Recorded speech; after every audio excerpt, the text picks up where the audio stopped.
Buenos días, tardes o noches con todos y todas las personas que estén visualizando esta entrevista. También quiero dar la bienvenida al abogado y ex candidato a la presidencia de la República, Pedro José Freile. Nos encontramos en este momento aquí presentes para realizarle una entrevista con mi compañero Alexis Jiménez. Los dos somos miembros de la Asociación de Consejos Estudiantiles de Cotopaxi y esta entrevista va enfocada a todos los jóvenes del país involucrados en nuestro proyecto Juntos a la U Plus, para que puedan conocer un poco más las carreras y las opciones que tienen para seguir en la universidad. Bueno, primeramente, nos gustaría conocerlo un poco más, señor Freile. Es decir, nos gustaría escuchar una breve historia sobre quién es usted, quién es Pedro José Freile y cuáles considera usted que son y que han sido sus más grandes logros a lo largo de su vida. Bueno, muchísimas gracias a este proyecto, a Juntos a la U Plus, gracias a esta Asociación de Consejos Estudiantiles de Cotopaxi, a ti César, a ti Alexis por participar en esta entrevista. Quiero también mandar un saludo a Abigail Cárdenas, que sé que también es parte de este grupo que está organizando este tipo de eventos.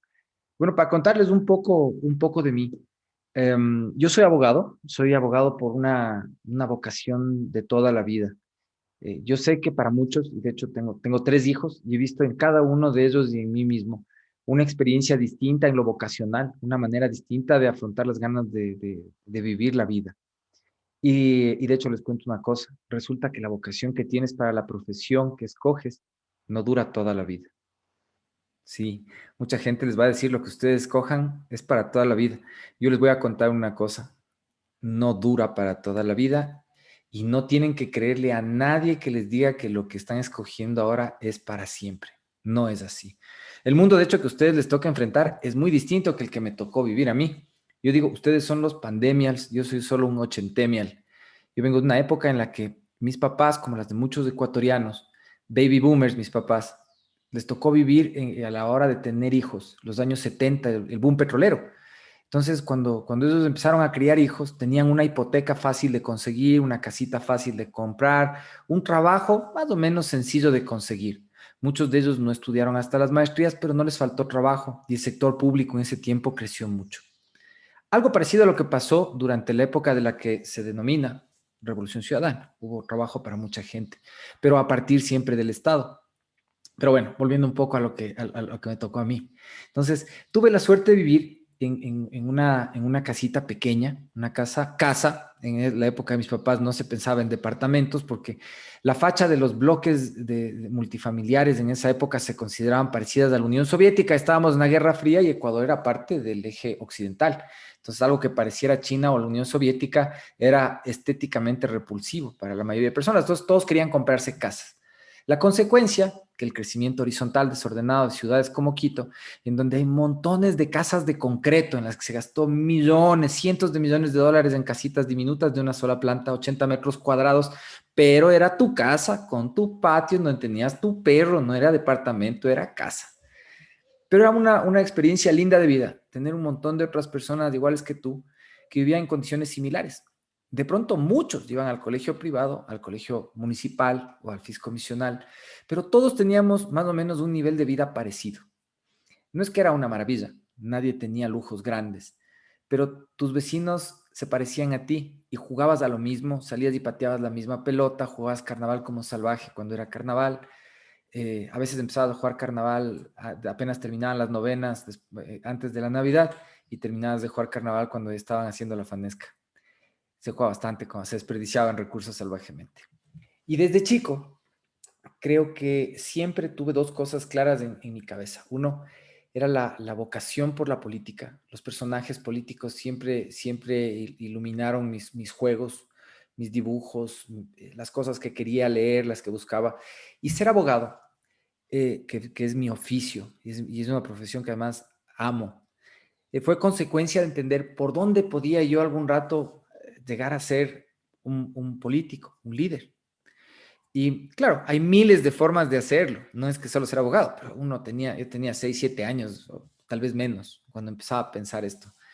Y siempre quise ser abogado. En mi familia no había abogados, verán. En mi familia existe hasta, bueno, a partir de mí como que ha cambiado un poco, pero siempre en la familia era como que la gente decente, la gente inteligente se hace ingeniero.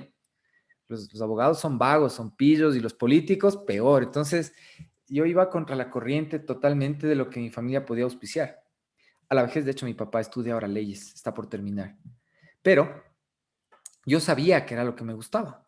Y tuve la suerte o la mala suerte de entrar al colegio muy chiquito y salir del colegio también muy chiquito. En una época en donde tú dabas un examen de ingreso a la universidad, que dependiendo del colegio del que venías, de la formación que habías tenido en la secundaria, pues era un examen de ingreso absolutamente fácil o una cosa insuperable. Yo tuve la suerte de estar en un colegio privado muy bueno, creo que sigue siendo un excelente colegio, el Colegio Alemán de Quito, y el acceso a la universidad para mí fue tan fácil como no estudiar nada antes del examen. De hecho, yo los días anteriores al examen fui persiguiéndole a una niña, a una chica alemana que vino para la graduación nuestra, prima de un compañero mío, me fui persiguiéndole a Salinas, entonces no estudié nada para el examen. Y a pesar de eso entré octavo, entré algo así como 1.600 postulantes para entrar a la universidad sin estudiar nada. Y no es que era un genio ni nada, yo tenía verdaderos genios como compañeros, son gente brillante hasta el día de hoy. Y yo no, yo era promedio, tal vez como mucho, pero se me hizo fácil el acceso a la universidad. Y eso fue porque la calidad de la educación secundaria fue buena. Durante la universidad, claro, con mis papás no les gustaba la idea de que estudie leyes. Mi papá tampoco es que tenía muchos recursos para pagar la universidad católica, que además es a la que yo quería ir. En realidad, él creo que tenía la intención de que me desanime y en 1 o 2 semestres vaya de examen a la poli y siga el ciclo de la vida, porque es como en el libro es el libro de la naturaleza, lo natural es que la gente se haga ingeniero.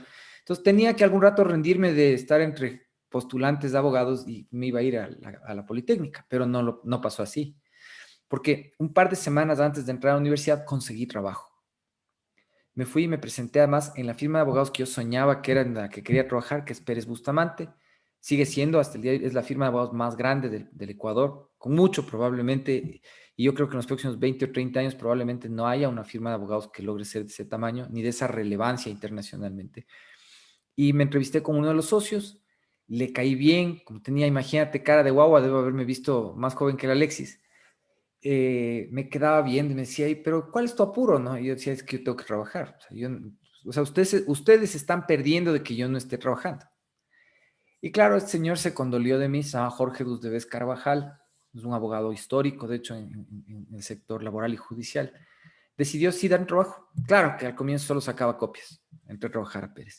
Y estuve ahí hasta los 24 años de edad. Es el único empleo que tuve en la vida. Y durante el tiempo que estuve en Pérez, se me abrieron las puertas de grupos de estudio, se me abrieron las oportunidades de viajar, de hacer internados fuera del país, de participar en foros profesionales a los que las universidades ecuatorianas todavía no tienen acceso hoy, 30 años después.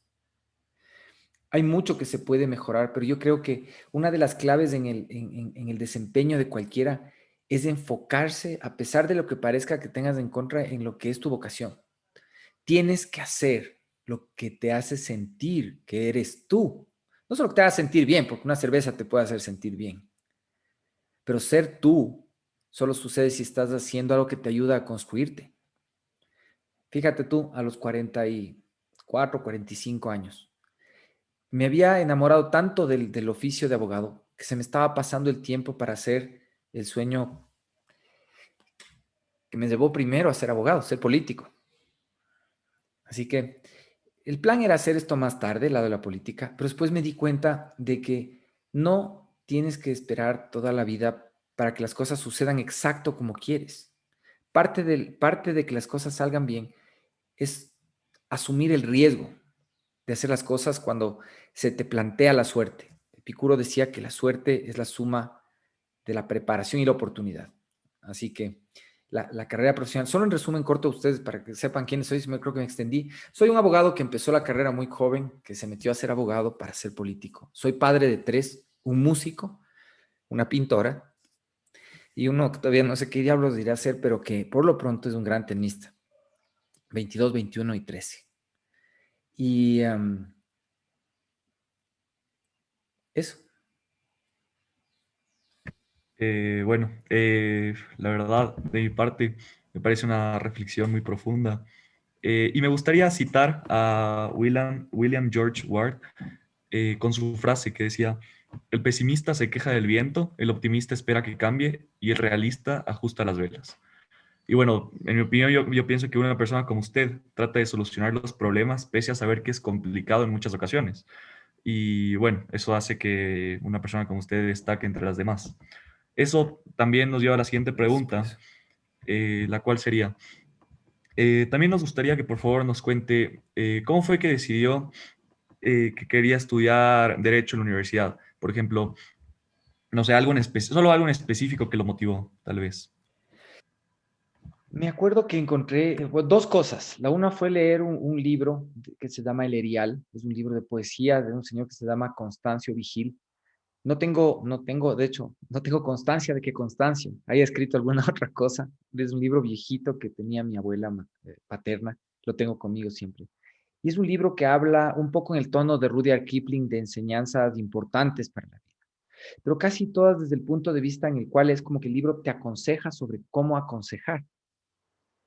Y, y es un poco lo que hace el abogado, es tener que entender cosas que no son propias incluso de su propio oficio, darles contexto en un marco que parece frío, que es el de las leyes, y darle finalmente sentido a una solución que le ayuda a otras personas a sostenerse, a caminar, a construir, a veces a reconstruir inclusive. Y me motivó mucho leer eso y me acuerdo otra cosa que era un libro que igual encontré en el librero de mi papá sobre la vida de Abraham Lincoln. Y era un cuento, era de esos típicos libros así como que no sabes si son completos, ¿no? Pero tiene dibujos en carboncillo por ahí, se le ve de niño y de joven y tal. Y me gustó tanto la figura de Lincoln en una parte particularmente en una etapa de su vida en la cual él decide estudiar leyes, a pesar de que no tiene formación, educación formal, y decide ser autodidacta. Y decide después ir a dar exámenes de él solo, a pesar de que era básicamente un paria dentro de la comunidad jurídica. Y logra establecerse, logra poner su despacho y después llega a la política y auspicia causas esclavistas, pero siempre con la misión exacta de que tienes que entender aquello que vas a enfrentar para poder vencerlo. Y me llamó mucho la atención el hecho de que a través de las leyes, él tuvo cómo visualizar el futuro, pudo predecir comportamientos sin estadísticas. Y, y sentí que por eso, esa era la manera de poder afrontar después la política. Y decidí que tenía que ser abogado para hacer eso. En el tiempo aprendí otras historias como la de John Adams o la de Mahatma Gandhi, que son personas que fueron muy relevantes y fueron relevantes porque aprendieron el oficio de poder defender a otros, aprendieron el oficio de poder conocer la ley, aprendieron el oficio de interpretar los principios, de entender las fees, no solo su propia fe.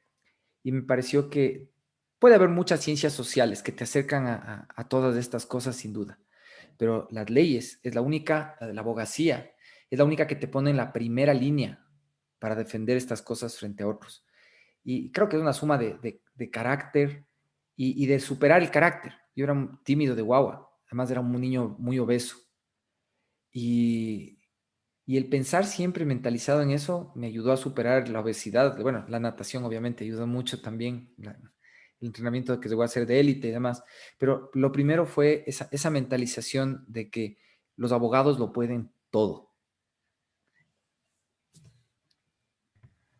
Eh, bueno, una vez más, la verdad, una reflexión que nos deja un poco sin palabras, pero yo le quería preguntar esto de otra forma. La siguiente pregunta le quería enfocar más a su vida profesional después de la universidad, pero más al ámbito emocional. ¿Era tal vez su vida después de la universidad fue lo que esperaba o tal vez superó sus expectativas o tal vez no?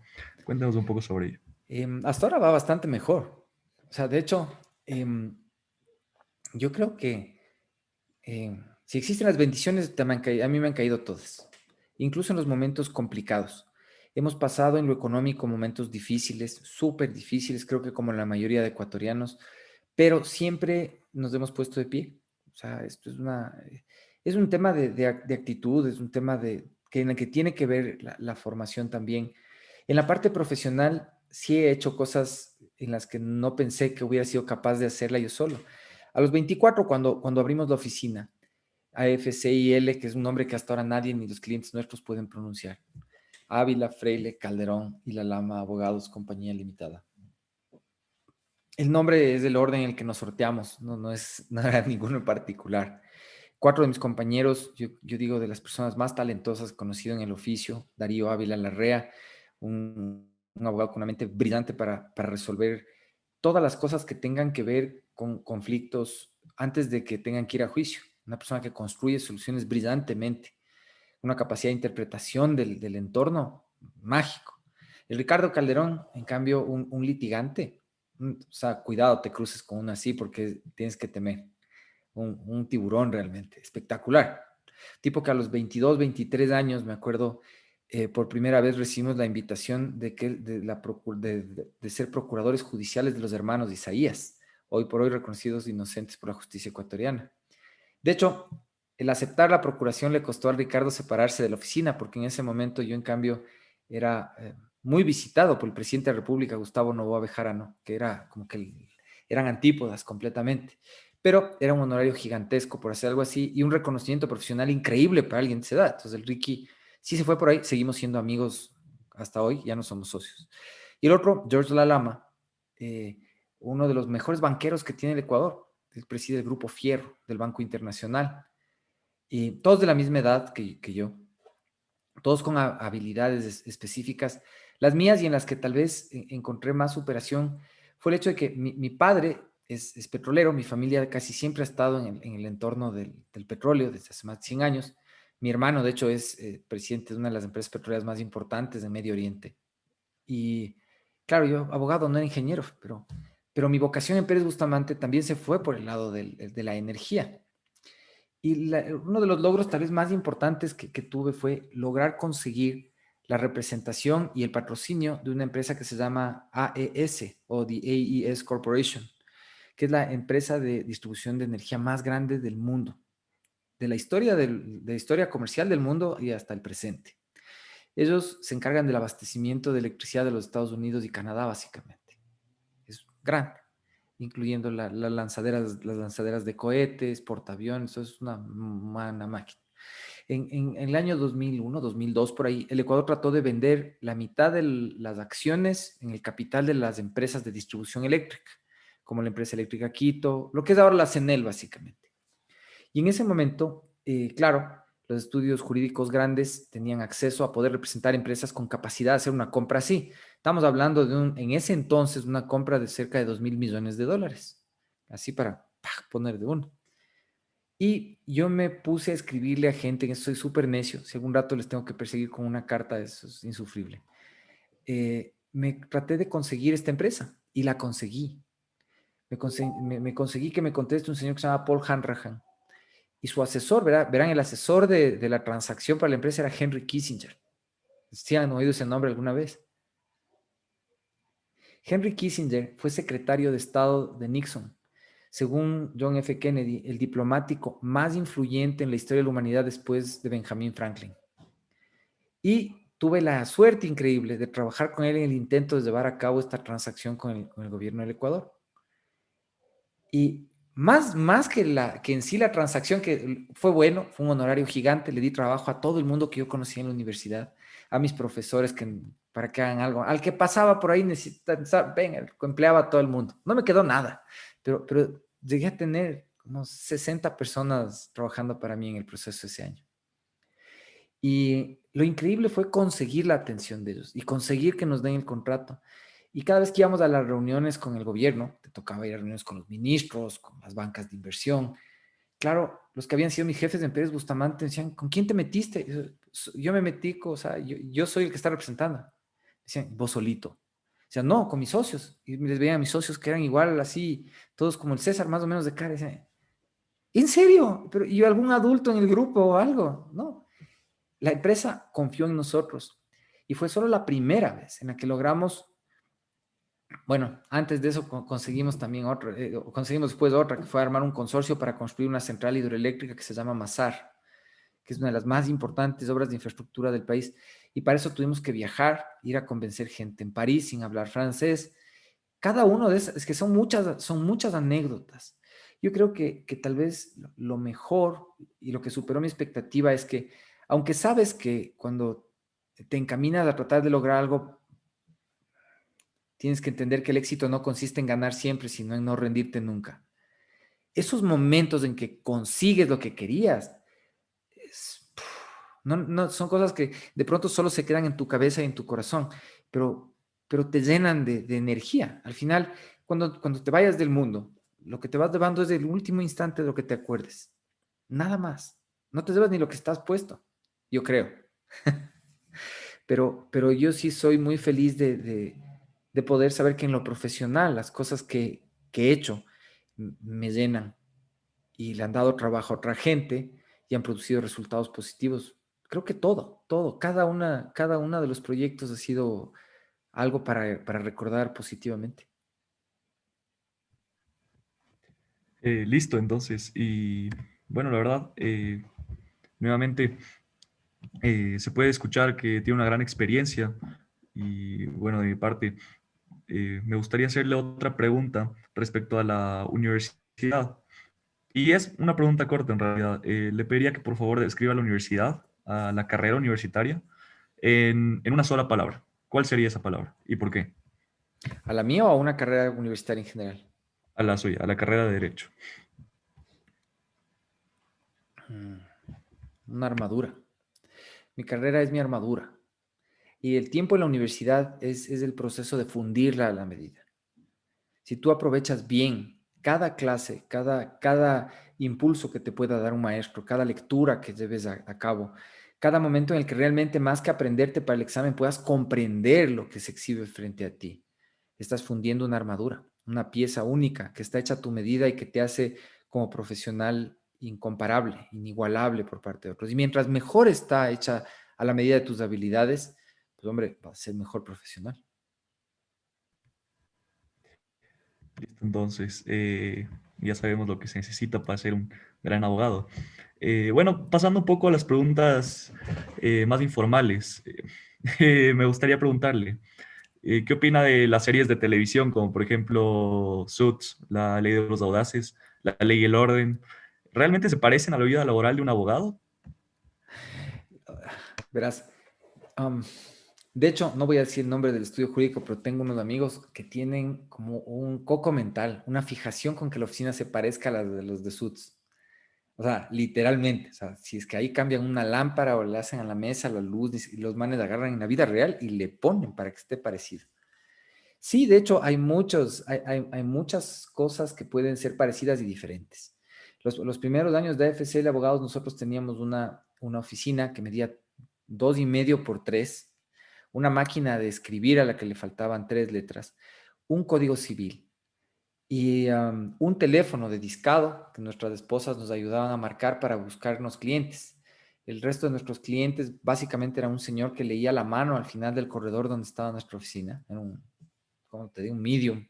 También te conectaba con espíritus y cosas así. Le dejaban cheques chimbos, nosotros le dábamos cobrando. Y, y ahí no se parecía tanto a Suits, ¿ah? Y lo de la ley y el orden, tal vez sí, yo creo que no es cómo se ven las cosas, sino cómo se sienten. No sé si ustedes han leído El Quijote de la Mancha. Don Unas partes. Quijote, el personaje de Don Quijote, Alonso Quijano, se supone que está loco. Se supone que leyó tanto sobre justas de caballeros que terminó queriendo convertirse en uno y en su delirio se puso una armadura, un yelmo, subió en su caballo viejo y en su mente empezó a vivir una aventura épica, una aventura de un caballero andante. Pero en realidad lo que le hace valioso a Don Quijote no es que sea un personaje que se ve cómico o que hace cosas absurdas, sino que sus enseñanzas, los valores con los que él enfrenta esos procesos mentales en los que está metido, le hacen verdaderamente el más caballero de todos los caballeros. Tú puedes ser un abogado, un mal abogado en la oficina más elegante, o el mejor instrumento de la justicia estando descalzo y en la mitad de el lodo. No es importante cómo se ve el oficio, es cómo te sientes tú al ejercerlo. Y claro, la consecuencia de hacer bien el oficio normalmente es que te paguen y que te retribuya, se te retribuya en lo material. Pero nunca debes quedarte en cómo se ve tu entorno, sino en cómo se siente tu alma en el ejercicio del oficio. Y eso te hace tipo más fuerte, más rico del mundo. Y se te pegan las chicas, y se te pegan los autos bonitos y los viajes, todas esas cosas a las que yo creo que no debes aspirar, son consecuencia de que vivas el oficio como es debido. Y eso es como si fueras Don Quijote de la Mancha. Claro, y a la final, en realidad, cuando uno siente que está haciendo bien las cosas, yo creo que termina saliendo mucho mejor de lo que los planeaste. Sí. Bueno, y ya para acabar con esta sección de preguntas, para pasar con mi compañero, me gustaría tener su opinión respecto a la siguiente frase, que sería, es mejor trabajar duro y ganar mucho dinero, pero no tener tiempo libre, que trabajar menos y no tener mucho dinero, pero tener tiempo libre. ¿Cuál sería su opinión respecto a eso? Verás, los griegos decían que el único instante en el cual el alma y la mente del hombre pueden crear es cuando les baja el taumatzen. ¿Han oído ustedes esa expresión? El taumatzen es como un hálito de vida. La expresión de mi esposa Gaby, que viene atrás, es educadora, bióloga. Mucho gusto. Cuando te baja el taumatzen, ah, necesariamente tienes que estar en un estado creativo. Tienes que estar relajado haciendo ejercicio. Seguramente los griegos estaban en ese instante cazando venados con una lanza, no sé, pero tu momento creativo es un momento de ocio. Y parte de poder ser una persona con capacidad de crear es tener tiempo libre. El tiempo libre es algo esencial para regenerarte. Cuando tú ejercitas mucho, puede parecer que te estás haciendo así una bestia, pero si te ejercitas demasiado te lastimas. Tú necesitas reposar. Todo músculo necesita descanso para regenerarse. Y tu capacidad de trabajo es así también.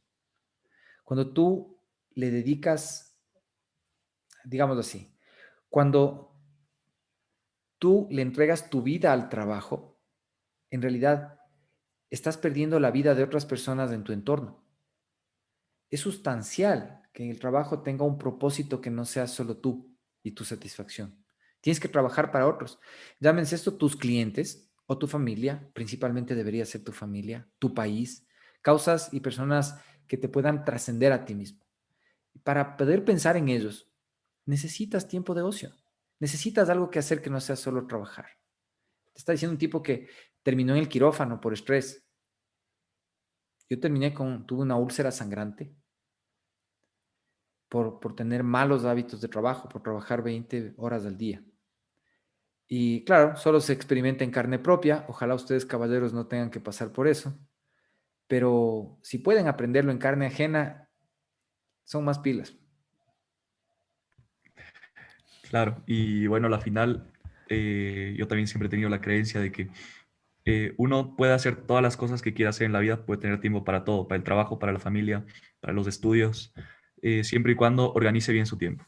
Tiene que darle el tiempo que cada cosa se merece, sin excesos, porque todo exceso es malo en realidad. Y bueno, creo que usted nos deja una importante reflexión con lo que acaba de decir. Bueno, con esta pregunta yo le doy paso a mi compañero Alexis Jiménez, quien también desea hacerle unas cuantas preguntas a usted. Alexis, te doy la palabra. Muchas gracias, César. Abogado Pedro José Freile, es un honor tenerle dentro de esta sección de entrevistas. Estamos viendo nuestra página. Quería continuar esta entrevista. Regresamos un poco a la introducción, a su explicación de quién es Pedro José Freile y preguntarle una pregunta muy básica que creo que siempre la hacen cuando alguien dice vengo del colegio alemán. ¿Sabe alemán? Sí, de hecho creo, pero no aprendí en el colegio. Te voy a ser sincero. En mi época, como el colegio es experimental, hay épocas en donde el nivel de alemán es mejor. Me tocó medio empezar a aprender alemán ya cuando salimos del colegio y estábamos buscando clientes. Entonces, tocaba llamar a todo el mundo y ahí medio me tuve que forzar un poco. Y fue un poco por mi esposa Gaby que le vieron. Ella, bueno, ella habla alemán suizo, lo cual es como que fuera otro idioma, de hecho es un alemán un poco empedrado. Pero empecé a practicar con ella y a partir de la práctica con ella y diccionario en mano, empecé a soltar un poco la lengua. Y terminé medio sí hablando alemán y de hecho yéndome a Alemania, El primer cliente que tuvo fue un bombero alemán, un señor que vino a vivir al Ecuador, se casó con una shuar, se fueron a vivir a Macas, y me encargó su testamento y buscar, después de que él muriera, a sus hijos, a quienes debía convocarles en Berlín, ir y explicarles quién había sido su papá, y lo más complicado, presentarles entre ellos, porque ninguno de los 9 sabía que tenía hermanos. Y todo esto me tocó hacer en alemán. Claro, es bastante interesante porque viene muy ligado a lo que muchas veces creemos cuando hoy en día los jóvenes tienen dentro de un colegio público la oportunidad de recibir idiomas, en este caso comúnmente es el inglés, lo desaprovechamos bastante cuando en realidad es una oportunidad más en un futuro. Y bueno, también quería seguir avanzando esto, continuar la siguiente pregunta. Y es en relación a lo que usted decía. Muchas veces usted dice, la vocación no dura para siempre. Y en realidad esto viene muy ligado a un documental que sacaron recientemente en el cual se hablaba bastante de que los millennials o hoy también llamado, o bueno, también esta generación que hoy nos llaman pandemials, tenemos esta rara costumbre de que hemos tomado que queremos hacer las cosas que nos gustan en un poco tiempo. Es decir, no nos ligamos como antes. Antes, si tú decías quiero ser doctor, bueno, decías voy a ser doctor para toda la vida y a mis 65 años, cuando mi mano me tiemble y ya no pueda ver, ahí voy a dejar el instrumental y me voy a jubilar.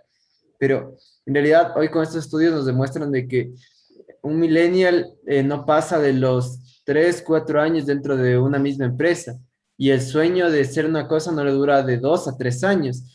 Y es en realidad esto viene muy en contra de la realidad que nos dicen la universidad te da un futuro, porque en realidad una carrera universitaria dura 2 3 4 años, es decir, acaba la carrera y te dejó de gustar lo que hiciste. ¿Qué opinión tiene usted respecto a esto? Que de hecho el proceso de formación en la carrera en sí mismo no es la carrera, solamente es la obtención del título, la formación de la armadura. Solo el ejercicio de la profesión te da la medida de si estás haciendo algo que te gusta o no. En realidad, tener título de abogado no te hace abogado. Tener título de literato no te hace escritor. Tener título de médico no te hace salvar ninguna vida. Tienes que estar en el quirófano, tienes que escribir el libro, tienes que enfrentar el caso, tienes que vivirlo para realmente desecharlo. Y de hecho no está mal que lo deseches. O sea, la lógica del mundo va hacia allá. Lo que se llama la contingencia de la irrelevancia. El hecho de que el día de mañana haya inteligencia artificial que pueda reemplazar el trabajo que, por ejemplo, podemos hacer los abogados. Yo digo, será o no será cierto, pero nunca un algoritmo va a poder condolerse del estado de ánimo de alguien. Probablemente pueda ser asertivo en el modo de escoger una solución, pero nunca va a poder abrazar a la víctima, al esposo de una víctima que fue asesinado. Nunca va a poder sentir el estrecharse de las manos de dos partes que dejan de pelear. Entonces, para poder experimentar eso, eso no lo vas a ver mientras estudias, ni en la clínica, ni en la pasantía. Para eso tienes que ejercer el oficio.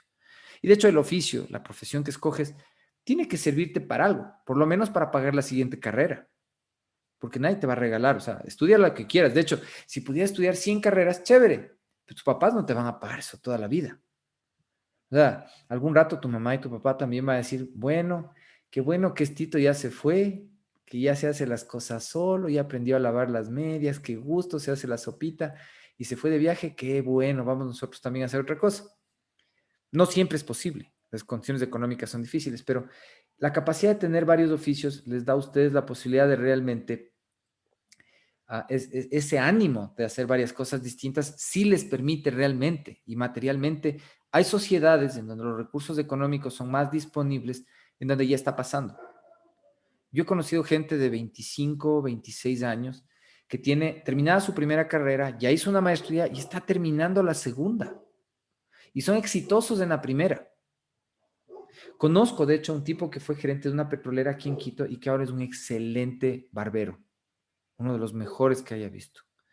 Y está haciendo su sueño, está construyendo su propia historia. Y eso no solo es bueno para él, es bueno para las personas que terminan en su entorno generando dinámica económica, es bueno para su familia que aprende de las experiencias que él tiene, es bueno para el Estado, porque paga impuestos con lo exitoso que es, para beneficio de los que menos tienen. Entonces, yo creo que es un síntoma positivo. No se puede criticar ni de bueno ni de malo lo que es una realidad, que es una realidad evidente. Más bien, es necesario que nos esforcemos en entender cómo le sacamos provecho. Cada uno de ustedes en lo individual y todos en conjunto como país. Porque si es algo que pasa, nos crecen limones, hay que aprender a hacer limonada. Sí, en realidad es muy interesante esta forma, abre demasiadas puertas en el ámbito de filosofar sobre este tema. Quiero apegar un poco más hacia el ámbito de la universidad y del empleo y preguntarle, normalmente siempre esto pasa cuando hablamos con algún chico que ya está estudiando una carrera universitaria. Siempre nos cuentan de que hay ciertos problemas, por así llamarlos, o ciertos golpes en el sentido emocional durante la carrera universitaria. Pedro José Freire sufrió alguno de estos golpes emocionales y si así fue, ¿cuál fue el que más recuerda de entre ellos? Un montón. Bueno, emocional, pensé que dijiste sentimental. Ah, sí, sí, sentimental es un montón, terminan afectando a las emociones también. Era muy enamoradizo yo en la universidad, eso era terrible. Cómo sufría yo por esas mujeres, ustedes no pueden imaginarse.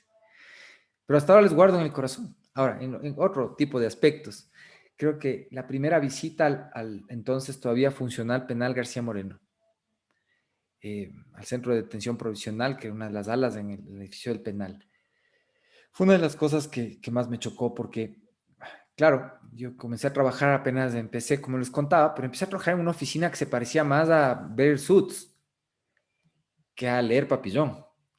Y de pronto estás en una cárcel, en la mitad de una población carcelaria que parece como sacada de una película de la Revolución Francesa, gente en harapos, en el frío de la noche de Quito sin zapatos, durmiendo apiñados unos sobre otros, produciéndose violaciones sin que nadie pueda hacer nada al respecto.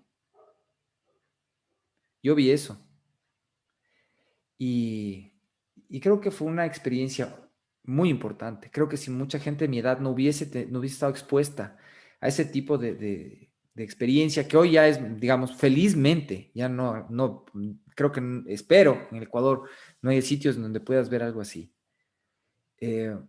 No caminaríamos para algún lado en el sentido de tratar de humanizar las cosas, que todavía son muy inhumanas en más de un sentido, hablando del régimen carcelario.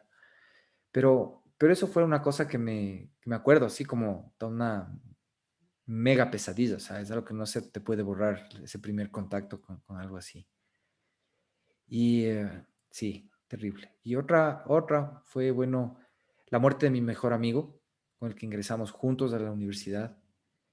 Y uno de los últimos años se murió el día que se casaba, se casó muy joven. Y básicamente murió en un accidente de tránsito porque su visión ecologista de la vida le había persuadido de jamás aprender a manejar. El día que se casó, un pocos días antes, decidió aprender a manejar para ir de paseo a la Amazonía con su novia. Y los dos se murieron. Creo que está viene bastante ligado al hecho de que a esta frase que normalmente siempre escuchamos, que es tiempos difíciles crean personas fuertes. Y es en realidad lo que usted vivió. Si no me equivoco, usted para cuando ya era abogado empezó todo esto de que el sucre, que aún era la moneda que se usaba para ese tiempo, empezó una devaluación muy grande. En el 99 vino esta caída del Ecuador, caída económica del Ecuador, económica y social en gran cantidad. Y bueno, de ahí se vino intentando reconstruir el país en cierta manera, que aunque no se lo hizo correctamente, en algo vemos ciertas mejoras. Y en realidad eso lo ha construido para ser la persona que hoy en día es, una persona que para muchos yo lo llamaría ejemplar. Ahora vemos que los jóvenes que hoy en día están formando están viviendo algo parecido. Una crisis de desinformación que yo llamaría, porque en los noticieros de hoy en día intentan esconder una noticia buena con 100 noticias de farándula, una realidad donde una pandemia nos ha dejado vivir la realidad social que deberíamos estar viviendo, una realidad donde vemos las dificultades para los jóvenes, no solo en ir a estudiar, que muchos se quedan con su sueño, solo siendo sueño, y muchos se quedan con un título que solo sirve como para colgar en la pared porque no tienen un trabajo para llevarlo a cabo. están viendo tiempos que yo les llamaría difíciles para la juventud. ¿Cómo cree que sea de aquí en 20 años cuando esos jóvenes sean adultos ya y sean quienes lideren, por así llamarlo, el mundo? No me acuerdo en dónde dije esto el otro día, pero creo que vale la pena. Y justo empecé a escribirlo porque alguien me dijo, oiga, ¿dónde sacó eso? Y de verdad lo he buscado y no lo saqué de ningún lado. Yo creo que a ustedes, a los que les dicen generación de cristal, en realidad están condenados a ser una generación de acero. Ustedes no están, no, o sea, ni de lejos. Nosotros los ochentemials, como te decía, muy modestamente, tuvimos una vida regalada. Y nuestro país, de hecho, es un país que desde 1830 funciona por impulsos accidentales o incidentales. Habría cómo debatir eso. Pero nuestro país solo progresa cada de vez en cuando las cosas ya están demasiado mal. Para mí, la última inspiración relevante que de hecho tiene el tratar de poner las cosas a funcionar en nuestro país pasó hace 96 años y es el proceso político que a mí me inspira, que es la Revolución Juliana. Lo que vino después todo es lo mismo. O sea, aunque le pusieron nombre de revolución por ahí a algún pedazo del libro, no es revolución. Lo último fue hace 96 años. Pero lo que ustedes van a vivir en el año 2022, 23 y hasta el 2030 probablemente, es el inicio de una etapa histórica con mayor relevancia para la humanidad que lo que hemos visto en los últimos, no 96, sino 600 años. Ustedes son la punta de lanza de una generación que enfrenta una época que va a ser tan importante para la humanidad como el Renacimiento. Ustedes no son igual que nosotros. Por eso para mí el tema en política es abrir espacio para los que realmente van a hacer el cambio, que son los más jóvenes. Ustedes los pandemias son como Leonardo da Vinci, como Miguel Ángel, como Cristóbal Colón. En el tiempo en que ustedes viven, de aquí a pocos, creo que son pocos días, un tipo que no es Cristóbal Colón, sino que era un señor que empezó a hacer el mejor negocio de repartir cosas, Jeff Bezos. Resulta que sin buscar las joyas de la corona de la reina Isabel, se va a trepar en su propio cohete y se va al espacio. Él personalmente. Ustedes están viviendo una época de ese calibre. Por eso, tres profesiones es un chiste. Ustedes están destinados a cambiar lo que entendemos como economía, como religión. Hasta el nombre de la organización que entendemos como Estado probablemente va a cambiar de la pluma de alguno de ustedes que va a firmar algún rato un decreto de aquí se fundó. Otra cosa. La labor de los que están como yo en este momento de la vida simplemente es entender que hay que motivarles a ustedes para que se despierten rápido. Porque esto está pasando ya en el mundo. Y nosotros estamos en la periferia del poder y de la economía. Estamos lejos de los centros de poder. Eso es un hecho. Estamos en un país pobre, del cual mucha gente en donde hay los recursos más grandes no conoce el nombre. Pero, fíjense ustedes, la historia siempre es un buen laboratorio para todo. Hace 2021 años nació en uno de los sitios más olvidados del universo un tipo que le puso nombre a la era cristiana. Para Roma, probablemente, saber dónde quedaba Jerusalén era como para que la reina de Suecia sepa en dónde queda Loja. Y no digo Loja en España, digo Loja en el Ecuador. No estoy sugiriendo que Jesucristo va a nacer de nuevo en Ecuador, no. Pero los cambios más relevantes para la humanidad pueden surgir de sitios que parecen olvidados en determinado momento. Por eso yo sostengo que frente a nosotros tenemos una de las oportunidades más grandes de nuestra historia. Y el hecho de ver que estamos más chicos o estamos más lejos simplemente marca claramente el camino a seguir, porque donde está el obstáculo está el camino. Y eso es lo que ustedes tienen que visualizar. Bueno, pues en realidad esto viene bastante ligado a su forma de pensar y a lo que nos ha demostrado a través de varias intervenciones que ha tenido, no dentro de este punto, porque es la primera vez que lo tiene dentro de la asociación, pero en varias de las intervenciones que ha tenido es lo que demuestra en realidad. Y el mensaje que queríamos hacer es llegar a los chicos. En realidad, como lo decíamos, los tiempos críticos van a crear personas fuertes y creo que los tiempos críticos que vivimos nos van a hacer de que en un futuro podamos ser esas personas fuertes. Quería preguntarle en relación a tanto su carrera universitaria como lo que fue después. Si hoy le pregunto cuántos libros ha leído, usted me sabría decir una cantidad exacta o una cantidad aproximada, o en realidad es algo incontable para usted.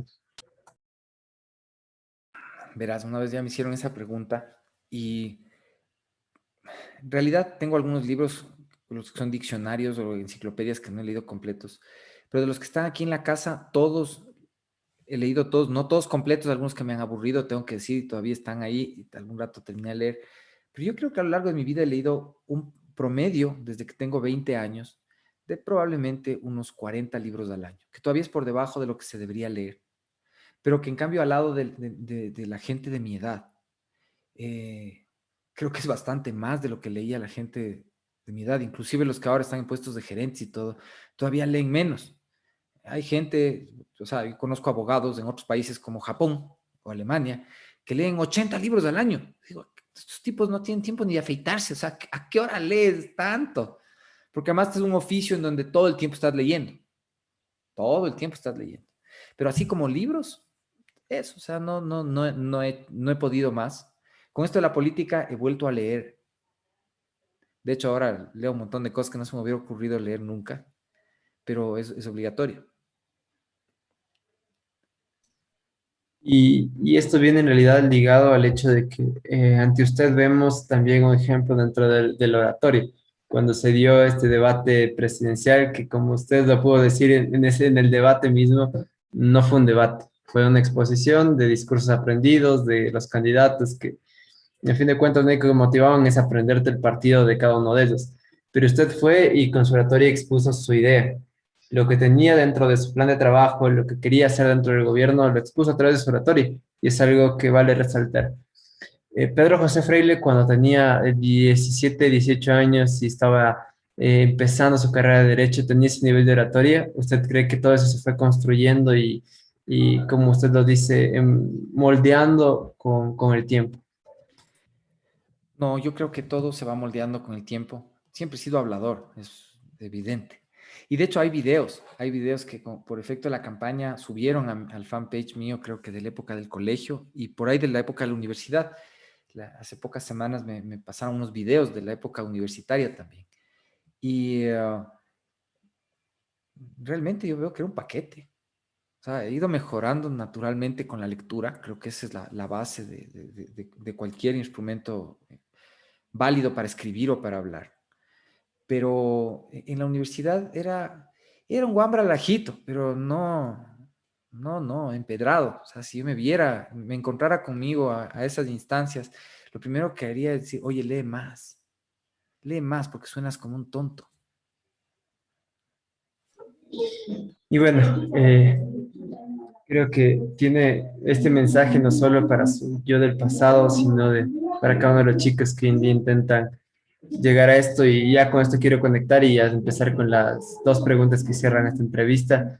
En realidad, creo que nos llaman generación de cristal no porque nuestras ideas revolucionarias sean malas, sino porque son mal expresadas. Creo que ese es el problema que nos ha llevado a que seamos mal llamados generación de cristal. Pero como usted dice, ese sería un tema muy bueno de poderlo debatir en otro punto. Quiero empezar a cerrar esta entrevista pidiéndole dos cosas. Primero, quiero que les dé un mensaje de incentivo, de apoyo, un mensaje que les pueda ayudar a los chicos que hoy están decidiendo estudiar la carrera de Derecho. Bueno, a los que están pensando en ser abogados, quiero, quiero felicitarles por ser valientes y quiero conmoverles siempre a pensar que es un oficio que les puede traer mucha riqueza, que les puede traer muchas cosas buenas. Los hombres en corbata lucen bien, las mujeres en trajes sastres son sexys y por donde ustedes vayan van a hacer la envidia a todo el mundo, pero saben que no se queden en lo banal. Ustedes, si quieren ser abogados, tienen que entregarse primero a un concepto y es que su oficio consiste en ayudar a que la sociedad en su conjunto sea más justa y por lo tanto más fuerte, porque nuestra sociedad es tan débil como es tan fuerte como el más débil de sus miembros. Y nosotros, como los médicos, tal vez somos de los pocos profesionales que tenemos la posibilidad de ayudar a subsanar la debilidad de los demás.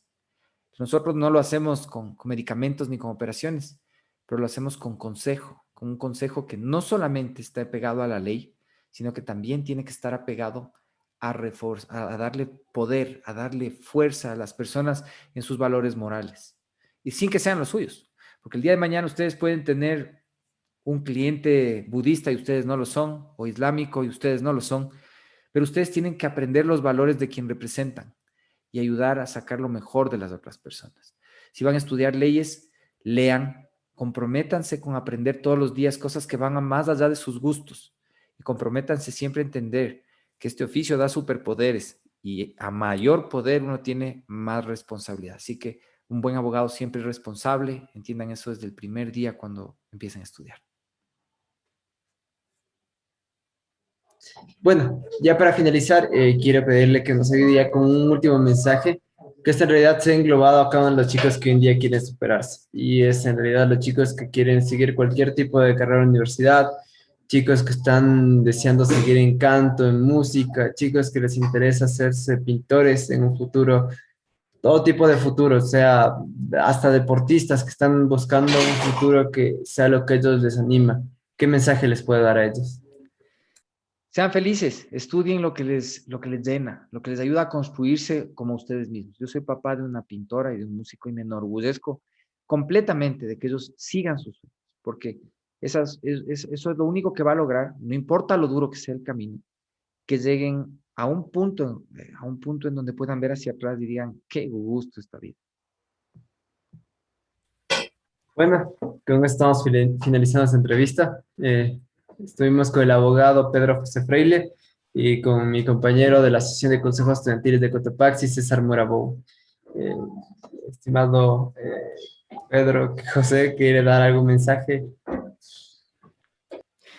A todos, estudien, no importa lo que quieran estudiar o si tienen que cambiar de criterio a medio camino, piensen siempre esto que hemos topado hoy, no hay nada definitivo, no hay nada definitivo. La carrera que escogen es una armadura que les ayuda a construirse, pero si el día de mañana, además de una armadura, quieren construir un bote o quieren construir un cohete, háganlo.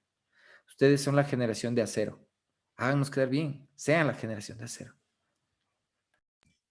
César, ¿quieres dar un mensaje a los chicos? Nada, bueno, de mi parte, mi mensaje sería más que nada agradecerle, empezar por agradecerle al abogado Pedro José Freile, que nos ha ayudado con esta entrevista. Y bueno, espero que sea de provecho de todos los chicos, que lo puedan ver, que puedan decidir con esto mejor lo que quieren estudiar, lo que quieren hacer en un futuro. Y que por favor recuerden las palabras del abogado, de Pedro José, que en serio somos la generación de acero.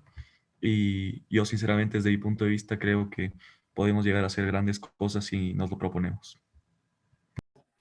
Bueno, chicos, esta fue esta entrevista sobre la carrera de Derecho. Esperamos puedan seguir dentro de esta ronda de entrevistas y puedan seguir atentos a las redes sociales. Les vamos a dejar aquí dentro de uno de los lados tanto las redes sociales de la asociación como las redes sociales de Pedro José Freile y esperamos poderlos ver en una próxima entrevista. Muchas gracias. Gracias.